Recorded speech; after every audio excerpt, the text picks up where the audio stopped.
నమస్కారం, అహల్య న్యూస్ కి స్వాగతం. ఈనాటి వార్తలు. గత 5 ఏళ్ల వైసీపీ పాలనలో రాష్ట్రం అన్ని రంగాల్లో దోపిడీకి గురైందని ముఖ్యమంత్రి నారా చంద్రబాబు నాయుడు మండిపడ్డారు. ముఖ్యంగా ఇసుక, గనులు, మద్యం వ్యాపారాల్లో వైసీపీ నేతలు వేల కోట్ల రూపాయల అవినీతికి పాల్పడ్డారని, దీనివల్ల రాష్ట్ర ఖజానాకు తీరని నష్టం వాటిల్లిందని ఆయన ధ్వజమెత్తారు. ఉచిత ఇసుక విధానాన్ని రద్దు చేసి ఇసుకను వైసీపీ నేతలు తమ సొంత ఆస్తిగా మార్చుకున్నారని సీఎం విమర్శించారు. ఇసుక అక్రమ రవాణా ద్వారా సుమారు 40,000 కోట్లు కొల్లగొట్టారని, నిర్మాణ రంగాన్ని దెబ్బతీశారని ఆరోపించారు. గత ప్రభుత్వ హయాంలో రాష్ట్రంలో దొరికిన మద్యం బ్రాండ్లపై సీఎం తీవ్ర విమర్శలు చేశారు. కేవలం తమకు అనుకూలమైన కంపెనీలకే టెండర్లు ఇచ్చి డిజిటల్ పేమెంట్లను కాదని నగదు రూపంలో వేల కోట్లు వసూలు చేశారని దుయ్యబట్టారు.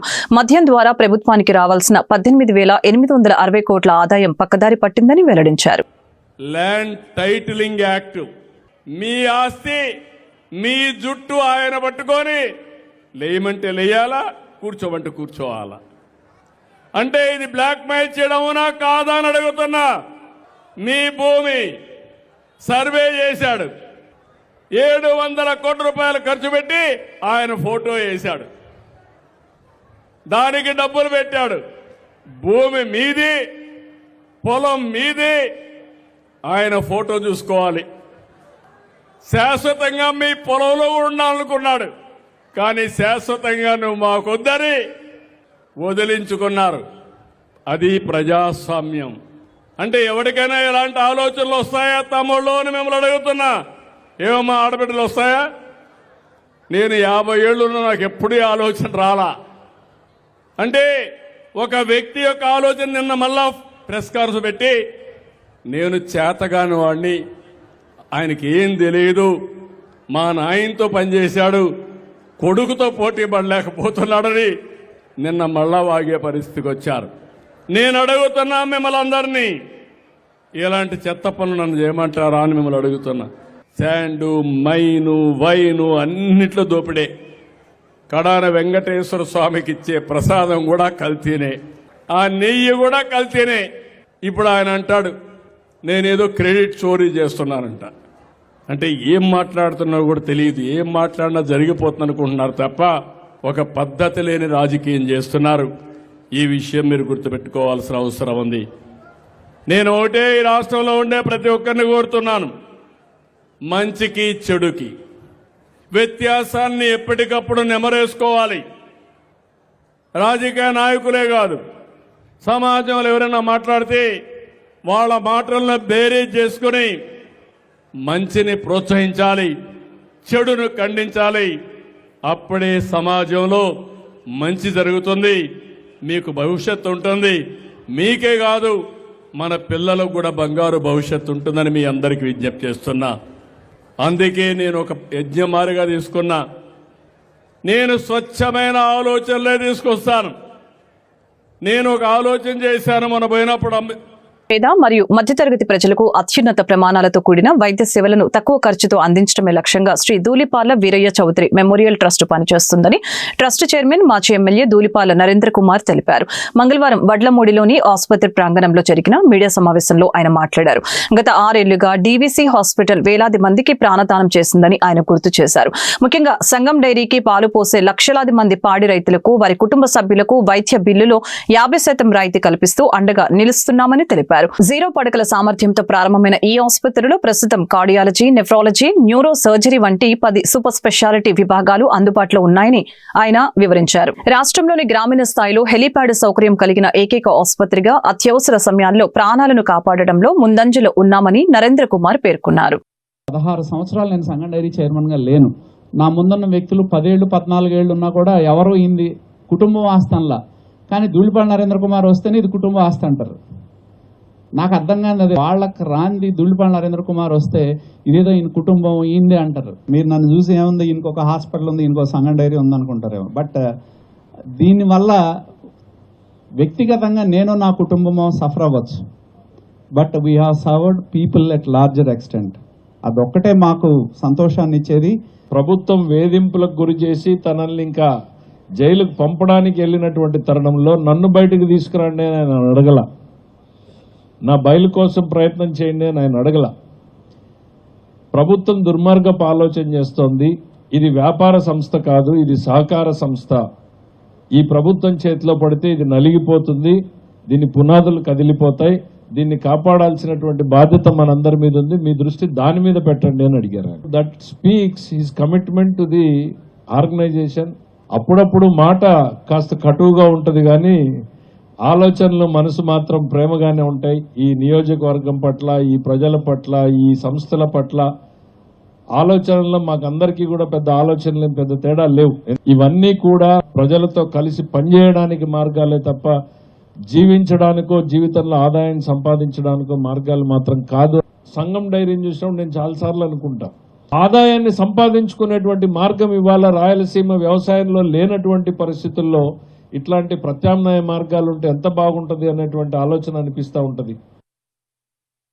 రాష్ట్రంలో దళిత పారిశ్రామికవేత్తలను రెచ్చగొట్టి వారి ద్వారా ప్రభుత్వానికి వ్యతిరేకంగా ఆందోళనలు చేయిస్తున్నది వైఎస్ జగన్మోహన్ రెడ్డినని టీడీపీ పోలిట్ బ్యూరో సభ్యుడు వర్ల రామయ్య తీవ్రంగా ఆరోపించారు. మంగళవారం ఆయన పార్టీ కార్యాలయంలో మీడియాతో మాట్లాడుతూ వైసీపీ తీరుపై మండిపడ్డారు. గత 5 ఏళ్లు అధికారంలో ఉన్నప్పుడు దళితుల్ని అన్ని విధాలా అణచివేసిన జగన్ ఇప్పుడు అధికారం కోల్పోయాక వారిపై ప్రేమ నటిస్తున్నారని విమర్శించారు. దళిత పారిశ్రామికవేత్తల సమస్యల్ని పరిష్కరించడం పక్కన పెట్టి వారిని రోడ్లపైకి లాగి రాజకీయ లబ్ధి పొందాలని చూస్తున్నారని ధ్వజమెత్తారు. వైసీపీ హయాంలో దళితులకి కేటాయించిన సప్లాన్ నిధుల్ని దారి మళ్లించారని, ఎంతో మంది దళిత పారిశ్రామికవేత్తలకు రావాల్సిన ఇన్సెంటివ్స్ లను నిలిపివేసి వారిని కోల్పోయేలాగా దెబ్బతీశారని గుర్తు చేశారు. ఎంతో మంది దళిత పారిశ్రామికవేత్తలకు రావాల్సిన ఇన్సెంటివ్స్ లను నిలిపివేసి వారిని కోలుకోలేని దెబ్బతీశారని గుర్తు చేశారు. జగన్మోహన్ రెడ్డి గారు, మాజీ ముఖ్యమంత్రి పులివెందుల ఎమ్మెల్యే గారు నిన్న ప్రెస్ మీట్లో మాట్లాడుతూ దళిత పారిశ్రామికవేత్తలు చాలా బాధపడుతున్నారు. కూటమి ప్రభుత్వ హయాంలో, నా హయాంలో నేను చాలా వెలగబెట్టాను, వాళ్ళకి కంఫర్టబుల్గా ఉంచాను వాళ్ళనని ఎక్కడ లేని ఎనలేని ప్రేమ ఈ దళిత వర్గాల పట్ల కురిపించాడు ఆయన నిన్న. ఏదో తినే ప్లేట్ కూడా వాళ్ళకి ఇచ్చి నేను తినిపించాను అన్నట్లుగా తప్పుడు మాట్లాడారు జగన్మోహన్ రెడ్డి గారు. మీరు నిన్న మాట్లాడిందంతా తప్పు. దళిత పారిశ్రామికవేత్తలతోటి వాళ్ళని ఎంకరేజ్ చేసి ప్రభుత్వానికి వ్యతిరేకంగా మాట్లాడిస్తున్నది మీరు. ఎంత ఇచ్చారండి మీరు 5 ఏళ్లలో? 5 సంవత్సరాలు మీరు ముఖ్యమంత్రిగా ఉన్నారు కదా. 5 సంవత్సరాల్లో దళిత పారిశ్రామికవేత్తలకి మీరేమిచ్చారు? I will tell you, record ఉంది నా దగ్గర. 413,80,00,000 ఇచ్చారు 5 yearsలో. ఎంతండి? 413,80,00,000 ఇచ్చారు 5 సంవత్సరాల్లో. అంటే సంవత్సరానికి సరాసరి 80 కోట్లు ఇచ్చారు మీ హయాంలో, మీరు ముఖ్యమంత్రిగా ఉండగా. ఇప్పుడు కూటమి ప్రభుత్వం వచ్చిన తర్వాత చంద్రబాబు నాయుడు గారి ముఖ్యమంత్రిత్వంలో దళిత పారిశ్రామికవేత్తలకి 267,69,00,000 ఇచ్చారు. మీరు 5 ఏళ్లలో 413 కోట్లు ఇస్తే సంవత్సరంన్నరలోనే 267,69,00,000 అంటే సరాసరి సంవత్సరానికి 178 కోట్ల రూపాయలు ఇచ్చారు. 178. మీరు ఇచ్చిందంతా 80 కోట్లు. ఇక్కడ 178 కోట్లు. ఎవరెక్కువ ఇచ్చినట్టు జగన్మోహన్ రెడ్డి? ఎందుకు ఈ దళిత వర్గాల్ని మోసం చేసి ఉద్యమాలు చేయండి, ఆందోళన చేయండి అని ఎందుకు ఎంకరేజ్ చేస్తున్నావు? ఈ రోజున జగన్మోహన్ ఈ పారిశ్రామికవేత్తలకి సోదరులకు కూడా నేను విజ్ఞప్తి చేస్తూ ఉన్నా, అతని మాయలో పడొద్దు. ఎవరు కూడా దళిత వర్గాల వాళ్ళు ఎవరు కూడా పారిశ్రామికవేత్తలు కావచ్చు. గత వైసీపీ ప్రభుత్వ హయాంలో చేపట్టిన భూ సర్వే అంతా పెద్ద కుట్ర అని, కేవలం భూ కబ్జాలకు పాల్పడేందుకే జగన్ రెడ్డి ఈ సర్వేను అస్త్రంగా వాడుకున్నారని రాష్ట్ర మంత్రి కొండపల్లి శ్రీనివాస్ ఆరోపించారు. శనివారం అమరావతిలోని ఎన్టీఆర్ భవన్ నుండి జరిగిన మీడియా సమావేశంలో ఆయన ప్రత్యక్షంగా పాల్గొని మాట్లాడారు. భూముల రీసర్వే పేరుతో గత ప్రభుత్వం సామాన్య ప్రజలను, రైతులను భయాందోళనకి గురి చేసిందని మంత్రి విమర్శించారు. సర్వే రాళ్లపై జగన్ ఫోటోలు వేయించుకోవడం ఆయన అహంకారానికి నిదర్శనమని, దీనివలన ప్రజలకు ఎలాంటి ఉపయోగం లేదని మండిపడ్డారు. వివాదాస్పదమైన ల్యాండ్ టైటిలింగ్ యాక్ట్ తీసుకువచ్చి భూములపై యజమానులకు ఉండే హక్కులను కాలరాసే ప్రయత్నం జగన్ చేశారని ఆయన విమర్శించారు. ప్రజలు తమ భూమిని కాపాడుకోవాలంటే కోర్టుల చుట్టూ తిరిగేలాగా చట్టాలను మార్చారని ఆరోపించారు. గత గవర్నమెంట్ చేసినటువంటి ఇష్యూస్ వల్ల ఈరోజు సామాన్య రైతులు ఎక్కడికి వెళ్ళాలో తెలియదు, ఏ రకంగా క్లియర్ చేయాలో తెలియని పరిస్థితిలో ఉండింది. ఈరోజు గౌరవ ముఖ్యమంత్రి గారు, కలెక్టర్ గారి కలెక్టర్స్ కాన్ఫరెన్స్ పెట్టి ప్రత్యేకించి మండల ఎంఆర్ఓస్కి ప్రత్యేకించి గైడెన్స్ ఇచ్చి ఎటువంటి ప్రాబ్లం ఉంది, ఈ ప్రాబ్లంకి ఏ సొల్యూషన్ వస్తే బాగుంటుందని ఒక గైడ్లైన్స్ ఇచ్చి ప్రతి సమస్యని క్లియర్ చేయడానికి పనిచేయడం జరుగుతూ ఉంది. మరి అంతేకాకుండా ఈ ప్రతిపక్ష పార్టీ నాయకుడు చెప్పినటువంటి విధానాన్ని మనందరం కూడా ఖండించాలి. రీసర్వే వల్ల విజయనగరం జిల్లాలోనే సుమారు 1,00,000 పైన జాయింట్ ఎల్పిఎమ్స్ క్రియేట్ అయ్యాయి. ఈ జాయింట్ ఎల్పిఎమ్స్లో ఉన్నటువంటి ఇష్యూస్ అన్నీ కూడా క్లియర్ చేయడానికి మేము పనిచేస్తున్నాం. గతంలో చాలామంది వలసలు వెళ్ళిపోయిన పరిస్థితి ఉంది విజయనగరం జిల్లాలో. వాళ్ళందరూ కూడా రీసర్వే జరుగుతున్న టైంలో లేకపోవడం వల్ల వాళ్ళ భూములందరూ కూడా ఇష్యూస్లోకి వెళ్ళిపోయిన పరిస్థితి వాస్తవం. అవన్నీ కూడా మళ్ళీ రైతులు కూర్చోబెట్టి గ్రీవెన్స్ ఓపెన్ చేసి ఆ గ్రీవెన్స్ దగ్గరుండి మండల అధికారులు, రెవెన్యూ సర్వే అధికారి, అలాగే గ్రామ రెవెన్యూ అధికారి అందరూ కూడా కలిసికట్టుగా పనిచేసి సాల్వ్ చేసే దశగా వెళ్తున్నాము. గౌరవ ముఖ్యమంత్రి గారు చాలా క్లియర్గా చెప్పారు, రెవెన్యూ ఇష్యూస్ని చాలా పారదర్శకంగా సామాన్యుడికి కష్టం లేకుండా న్యాయం జరిగించేలాగా పనిచేయమని చెప్పారు. మరి ఇంతటి ఈ వ్యవస్థని కంప్లీట్గా తప్పుదావ పట్టి సరైనటువంటి గైడెన్స్ అధికారులకు ఇవ్వకుండా ప్రజల్లో ఇబ్బంది పెట్టినటువంటి ప్రతిపక్ష పార్టీ నాయకుడు మరి ఏ రకంగా ఆయన చేసిన పని గొప్పదని చెప్పుకోవడం చాలా హాస్యాస్పదం. మన రాష్ట్రం ప్రజలందరూ కూడా చాలా బాధపడుతున్నారు. మరి అలాగే ఫ్రీ హోల్డ్ ల్యాండ్ కూడా గత గవర్నమెంట్లో సుమారు 13,59,000 ఎకరాలని ఫ్రీ హోల్డ్ చేశారు. అందులో 5,74,000 ఎకరాలు డీవేట్ చేసినటువంటివి. ఎందుకంటే 5,74,000కి ఫ్రీ హోల్డ్ అనే దానికి అసలు ఎలిజిబిలిటీ లేని ల్యాండ్ కూడా 5,74,000ని ఫ్రీ హోల్డ్లకు పెట్టడం కూడా జరిగింది. అందులో కొంత ల్యాండ్ కూడా డీవేషన్ చేశారు. డీవేషన్ అయినటువంటి ల్యాండ్ కూడా కొంత రిజిస్ట్రేషన్ చేశారు. సుమారు 8,000 ఎకరాలు డీవేస్ట్ చేసినటువంటి ల్యాండ్ని కూడా రిజిస్ట్రేషన్లోకి తీసుకెళ్లారు. మరి ఇవన్నీ కూడా గత ప్రభుత్వం చేసినటువంటి తప్పుదాలనే సంగతి మీరు అందరూ కూడా గమనించాలి. మరి అంతేకాకుండా 700 కోట్ల ప్రజాధనం ఖర్చు పెట్టి రాష్ట్ర మొత్తంగా సర్వేరాలపైన జగన్మోహన్ రెడ్డి బొమ్మ వేసుకున్నారు. దేశ భవిష్యత్తు విద్యార్థుల చేతుల్లోనే ఉందని, వారిలో స్వాతంత్ర స్ఫూర్తిని రగిల్చినప్పుడే సమాజంపై వారికి సరైన అవగాహన బాధ్యత ఏర్పడుతుందని రాష్ట్ర మంత్రి కందుల దుర్గేష్ పేర్కొన్నారు. స్వాతంత్ర దినోత్సవ వేడుకలు మరియు వివిధ పాఠశాల కార్యక్రమాల్లో పాల్గొన్న సందర్భంగా ఆయన విద్యార్థులను ఉద్దేశించి కీలక ప్రసంగం చేశారు. విద్యార్థులకి క్లాస్ రూమ్ విద్యతో పాటు దేశ రాజకీయాలు, పరిపాలన మరియు ప్రజాస్వామ్య విలువలపై అవగాహన కల్పించాల్సిన అవసరం ఉందని అన్నారు. ఇందుకోసం జిల్లాల వారీగా మాక్ అసెంబ్లీ వంటి కార్యక్రమాలను నిర్వహించే ఆలోచనలో ఉన్నట్లు ఆయన వెల్లడించారు. పర్యావరణ పరిరక్షణ, పరిశుభ్రత వంటి సామాజిక అంశాల్లో విద్యార్థులు చురుగ్గా పాల్గొనాలని, తద్వారా సమాజంలో మార్పు తీసుకురావచ్చని సూచించారు. వందే మాతర గీతంతో స్వతంత్ర పోరాటంలోకి దూకి ప్రాణత్యాగాలు కొనర్చి ఈ దేశానికి స్వతంత్రాన్ని తీసుకురావడం వల్ల ఇవాళ మనం స్వేచ్ఛావాయువులను పీల్చగలుగుతున్నాం. ఈ స్ఫూర్తిని మనం కొనసాగించాల్సిన బాధ్యత మనందరి మీద ఉంది. ముఖ్యంగా ఇప్పుడిప్పుడే ఎదుగుతున్నటువంటి విద్యార్థుల్లో ఈ స్వాతంత్ర స్ఫూర్తిని రగల్చగలిగితే వారిలో సమాజం పట్ల సరైనటువంటి అవగాహన వస్తుంది. తద్వారా వాళ్ళు రెస్పాన్సిబుల్ సిటిజన్స్ అవుతారనేటువంటి మాటని మనం గట్టిగా నమ్ముతున్నాం. అందుకే ఈ కార్యక్రమం ద్వారా ప్రజలందరినీ కూడా జాగృతం చేయాలనేటువంటి ఆలోచనతో భారతదేశ వ్యాప్తంగా 150 సంవత్సరాలు పూర్తయినటువంటి సందర్భంగా జరుగుతున్న ఈ కార్యక్రమం మనకి చాలా గర్వకారణం. ఆ జెండా చూసినప్పుడు ఒక పక్కన భారతీయుడిగా, మరో పక్కన జెండాకి రూపకల్పన చేసినటువంటి పెంగళ వెంకయ్య గారు పుట్టినటువంటి ఆంధ్రదేశానికి చెందిన వాళ్ళగా మనకి చాలా గర్వకారణంగా ఉంటుంది. అందరం ఈ కార్యక్రమాన్ని ముందుకు తీసుకెళ్లి రాబోయే రోజుల్లో దేశభక్తితోటి ఈ దేశాన్ని పునర్నిర్మాణం చేసుకుందాం అనేటువంటి మాటని మరొకసారి తెలియజేసుకుంటూ సెలవు తీసుకుంటాం. మంగళగిరిలోని అంజుమన్ భూములను స్వాధీనం చేసుకునేందుకు కూటమి ప్రభుత్వం తీసుకున్న నిర్ణయంపై వైసీపీ తీవ్ర ఆగ్రహం వ్యక్తం చేసింది. శనివారం గుంటూరు ఈస్ట్ పరిధిలోని 15వ డివిజన్ హుస్సేన్ నగర్ లో ఇంటింటికి తిరిగి సంతకాల సేకరణ కార్యక్రమం గుంటూరు నగర వైసీపీ అధ్యక్షురాలు, తూర్పు నియోజకవర్గం ఇన్ఛార్జ్ షేక్ నూరి ఫాతిమా ఆధ్వర్యంలో నిర్వహించారు.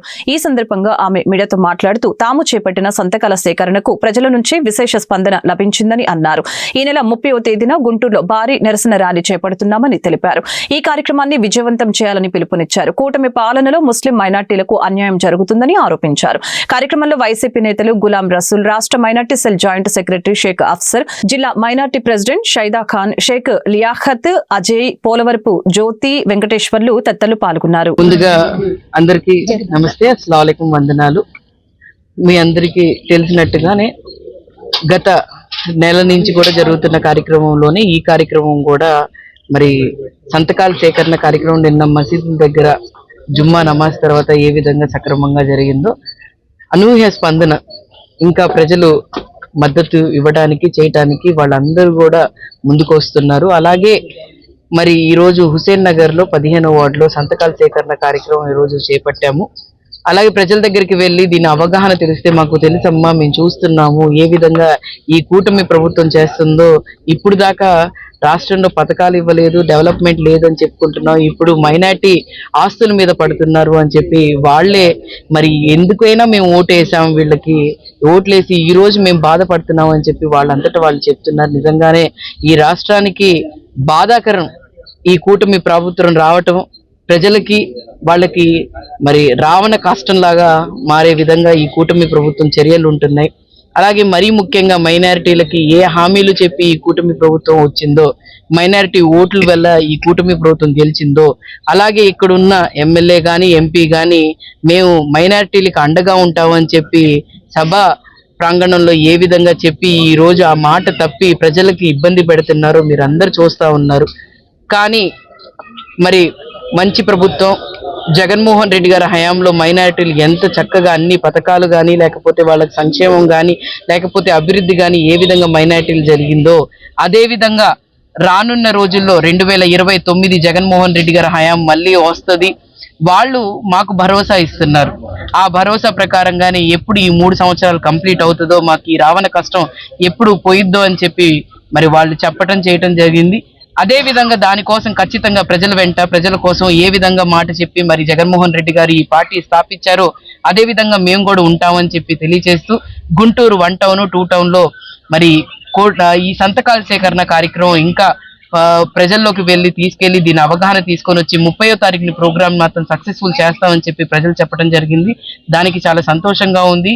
ఈ భూమిని మేము కాపాడుకుంటాము, ఈ భూమిని ఏ విధమైన న్యాయబద్ధంగానో లేకపోతే ప్రజల్లో అవగాహన తీసుకొని వచ్చో ఖచ్చితంగా మరి ఈ 18వ తారీఖున కంప్లీట్ అయ్యే లోపల సంతకాలు సేకరించి కలెక్టర్ గారికి ఒక రిప్రజెంటేషన్ ఇచ్చి మీరు ఇచ్చిన నోటిఫికేషన్ ని వెనక్కి తీసుకునే విధంగా మేము చేస్తామని చెప్పి తెలియచేయడం జరిగింది. కాబట్టి పొన్నూరు రోడ్లోని అంజుమన్ ఈ ఇస్లామియా స్కూల్లో ఎన్సీసీ ఇనాగరేషన్ కార్యక్రమంలో గుంటూరు తూర్పు నియోజకవర్గం ఎమ్మెల్యే మహమ్మద్ నజీర్ పాల్గొన్నారు.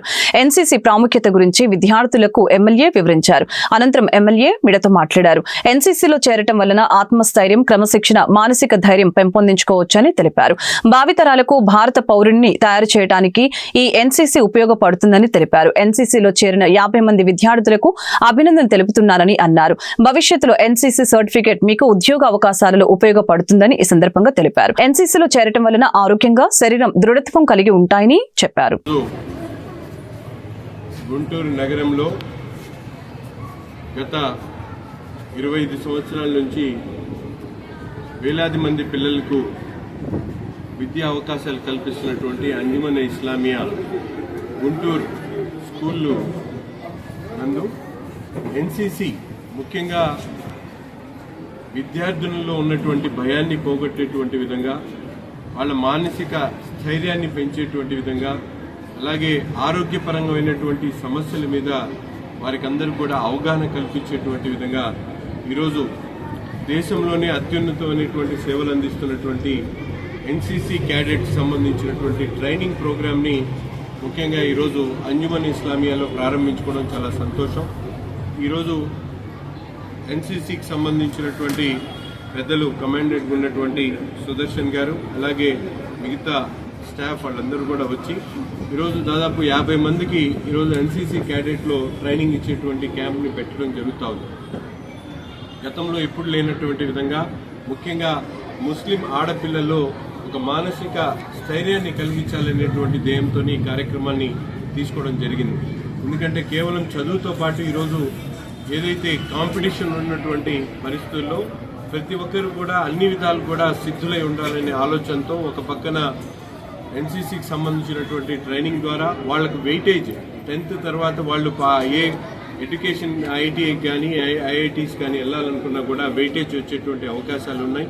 దాంతోపాటు క్రమశిక్షణ అలాగే ఆత్మస్థైర్యంతో పాటు ముందుగా వారు ఎంతో ఆరోగ్యంగా ఉండేటువంటి విధంగా వారందరూ కూడా ట్రైన్ అయ్యేటువంటి అవకాశాలు ఉన్నాయి. కాబట్టి ఇది ప్రారంభం మాత్రమే. తప్పకుండా ఇక్కడ చదివేటువంటి ప్రతి ఒక్క విద్యార్థి కూడా విద్యతో పాటు వారందరికి కూడా ఒక ఆలోచనమైనటువంటి భావి తరానికి భారతీయుడిగా తయారు చేసేటువంటి లక్షణంతో ఈరోజు ఎన్సీసీని పెట్టడం జరిగింది. తప్పకుండా ఇది ఒక ఆరంభం మాత్రమే. తప్పకుండా దీన్ని ముందు అందరికీ ప్రతి ఒక్క విద్యార్థి కూడా అందించేటువంటి విధంగా అంజుమన్ ఇస్లామియా ప్రయత్నం చేస్తూ ఉంది. దీనికి ప్రత్యేకంగా సహకరించినటువంటి ప్రిన్సిపల్ గారికి, అంజుమన్ ఇస్లామియా సభ్యులకు, ముందుగా ఎన్సీసీ కమాండెంట్ సుదర్శన్ గారికి, వారి స్టాఫ్ అందరికీ కూడా హృదయపూర్వకమైనటువంటి ధన్యవాదాలు. దేశవ్యాప్తంగా సమగ్ర కులగణన శాస్త్రీయంగా వెంటనే నిర్వహించి వెనుకబడిన తరగతుల వారికి చట్టసభలలో రిజర్వేషన్ కల్పించడంతో పాటు అన్ని స్థాయిలలో బీసీలకు రిజర్వేషన్లు కల్పించాలని జాతీయ వెనుకబడిన తరగతుల కమిషన్ పూర్వ chairman justice P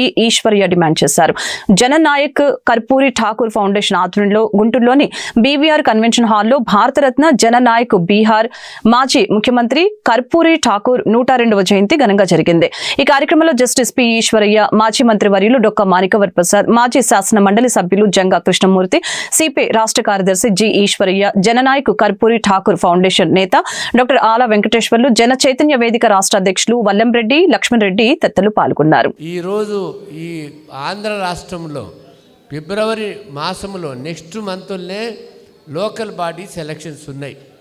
local bodies elections ఉన్నాయి కాబట్టి ఆ సందర్భంగా ఏదైతే all India backward class federation all ఇండియాలో విస్తరించున్నదో అలానే ఆంధ్రప్రదేశ్లో అంత ప్రబలంగా లేకపోయినా మా డాక్టర్ ఆలా వెంకటేశ్వరరావు దానికి గౌరవ అధ్యక్షులు, వారి ద్వారా ఒక రిప్రజెంటేషను మేము ఏదైతే 2 నెలల కింద ఇచ్చినాము, 19th నవంబర్లో ఇచ్చినాము.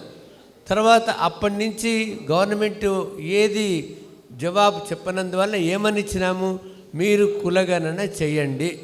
కులగణన ఏదైతే గత ప్రభుత్వం కులగణన 23లో మొదలుపెట్టి ఎలక్షన్స్ కంప్లీట్గా చేసింది కానీ పబ్లిష్ చేయలేదు. ఆ కులగణన పబ్లిష్ చేయండి. లేదంటే కులగణన చేయడానికంటే socially educationally backward classes OBC లిస్టుని తయారు చేసుకోవడానికి రాజ్యాంగము మనకు రాజ్యాంగంలో హక్కు ఇచ్చింది. అదేంటంటే 2021లో ఆర్టికల్ 342A(3) కింద ప్రతి రాష్ట్ర ప్రభుత్వానికి కేంద్రపాలిత ప్రాంతానికి కూడా ఒక అధికారం ఇచ్చింది. అసెంబ్లీలో ఒక చట్టం చేసుకొని సోషల్లీ ఎడ్యుకేషనల్ బ్యాక్వర్డ్ క్లాసెస్ లిస్టుని తయారు చేసుకొని దానికి విద్యా ఉద్యోగాలకు, లోకల్ బాడీస్కు, అట్లనే సంక్షేమ పథకాలకు, ఎకనామిక్ వెల్ఫేర్ మెజర్స్ కూడా వాడుకోవచ్చు. కానీ ఈ రకమైన ఒక తెలుసుకోలేనంత కాలం పదే మోసపోతూనే ఉంటామని చెప్పేసి, కాబట్టి మనతో కలిసి వచ్చేటువంటి శక్తులు నిజంగా ఈ నిమ్నజాతి వర్గాలు, ఎస్సీ, ఎస్టీ, బీసీ, మైనారిటీ వర్గాల హక్కుల రక్షణ కోసం మనతో ఉంటున్నారా, లేకపోతే బీసీలు అనేటువంటి కాన్సెప్ట్తో వారి అధికార పదవులు తీసుకోవడానికి ప్రయత్నం చేస్తున్నారనేటువంటిది మనం ఆలోచన చేయాలని చెప్పి ఈ సందర్భంగా మీకందరికీ విజ్ఞప్తి చేస్తూ ఈ సమావేశం ముందు ఒక చిన్న ప్రతిపాదన చేస్తూ ఉన్నాం. రేపు జరగబోయేటువంటి లోకల్ బాడీ ఎన్నికల్లో జనగణనలో కులగణన జరిగిన తర్వాతనే లోకల్ బాడీ ఎన్నికలకు పోవాలి. అది కూటమి ప్రభుత్వం అంగీకరించి తీరాలనేటువంటి అంశాన్ని ఈ సదస్సు నుంచి రాష్ట్ర ప్రభుత్వానికి విజ్ఞప్తి చేయాలి. ఈరోజు మనం బీసీలో ఏటి కోసం అయితే పోరాడుతున్నామో వాటిని అన్నిటినీ ఆనాడే అమలు చేసినటువంటి ఆదర్శమూర్తి కర్పూరి ఠాకూర్ గారు. ఇంకొకటి ఏంటంటే, మనం రాజకీయ నాయకుల్ని ప్రజాసేవకులు అంటాం. వాస్తవంగా నిజమైన ప్రజాసేవకులు ఎవరంటే, ఒక ఆదర్శమైనటువంటి ప్రజాసేవకులు ఈ దేశంలో ఎవరంటే కర్పూరి ఠాకూర్ గారు. ఎందుకంటే ఆయన ఒక పేద కుటుంబంలో పుట్టి 8 సార్లు ఎమ్మెల్యేగా అయ్యి 2 సార్లు ముఖ్యమంత్రి అయ్యి చివరికి మళ్ళీ పేదరికంలోనే ఉన్నారు. ₹1 కూడా ప్రజల కోసమే ఆయన పనిచేశారే తప్ప ఆయన కోసం ఏనాడు ₹1 సంపాదించుకున్నటువంటి వ్యక్తి కాదు. ఆయన నిజమైన ప్రజాసేవకుడికి నిజమైన నిర్వచనం కర్పూరి ఠాకూర్ గారు. మరి అటువంటి మహనీయుడిని విగ్రహాన్ని దక్షిణ భారతదేశంలో మొట్టమొదటిసారిగా గుంటూరులో స్థాపించుకున్నాము. ఆ విధంగానే ఇవాళ మొట్టమొదటిసారిగా ఆ యొక్క జయంతి ఉత్సవాలను కూడా ఇవాళ గుంటూరులో జరుపుకొని దేశంలో ఉన్నటువంటి బీసీ ఉద్యమానికి గుంటూరు నాంది పలుకుతుందని చెప్పేసి ఈ సందర్భంగా మీ అందరికీ తెలియజేస్తున్నాను. ఈరోజు బీసీలకు కావాల్సినటువంటి ముఖ్యమైన అంశాలు మనందరికీ తెలుసు. క్యాస్ట్ సెన్సస్ కావాలని మనందరం కోరుకుంటున్నాం. అట్లానే 75 సంవత్సరాలుగా స్వాతంత్రం వచ్చినప్పటికి కూడా ఈ రోజుకి కూడా మనకు చట్టసభలో రిజర్వేషన్ లేని పరిస్థితి.